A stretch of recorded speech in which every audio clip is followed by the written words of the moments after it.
വാഗ്ദാനങ്ങൾ ലംഘിച്ച സർക്കാരിനെതിരെ medical college ഡോക്ടർമാരുടെ പ്രതിഷേധം കടുക്കുന്നു. ശമ്പള പരിഷ്കരണ കുടിശ്ശിക അനുവദിക്കാത്തതിൽ പ്രതിഷേധിച്ച് KGMCTA സെക്രട്ടേറിയറ്റിന് മുന്നിൽ ധർണ നടത്തി. കഴിഞ്ഞ ജനുവരിയിൽ നൽകിയ ഉറപ്പുകൾ ധനകാര്യവകുപ്പ് പാലിക്കാത്തതാണ് ഡോക്ടർമാരെ പ്രകോപിപ്പിച്ചത്. OP അധ്യാപന ബഹിഷ്കരണത്തിന് പിന്നാലെ അടിയന്തരമല്ലാത്ത ശസ്ത്രക്രിയകളുമാണ് ബഹിഷ്കരിക്കാനൊരുങ്ങുന്നത്. ഇതോടെ സംസ്ഥാനത്തെ മെഡിക്കൽ കോളേജുകളുടെ പ്രവർത്തനം ഭാഗികമായി തടസ്സപ്പെടും. നിലവിൽ PG വിദ്യാർത്ഥികളാണ് OPകൾ നിയന്ത്രിക്കുന്നത്. അടിയന്തര സാഹചര്യങ്ങളിലല്ലാതെ രോഗികൾ മെഡിക്കൽ കോളേജിലേക്ക് എത്തുന്നത് ഒഴിവാക്കണമെന്ന് സംഘടന അഭ്യർത്ഥിച്ചിരിക്കുകയാണ്.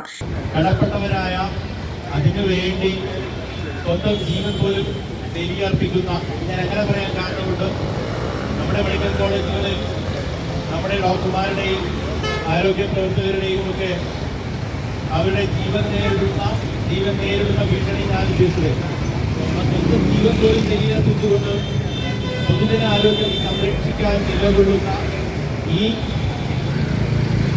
വിഭാഗം ആൾക്കാരുടെ, ഈ ഡോക്ടേഴ്സിന്റെ സമരം കണ്ടില്ല എന്ന് നയിക്കണമെങ്കിൽ ഈ ഭരണകൂടം മനുഷ്യൻ നയിക്കുന്ന ഭരണകൂടമാണ് ഞാൻ ശ്രദ്ധിക്കുന്നില്ല.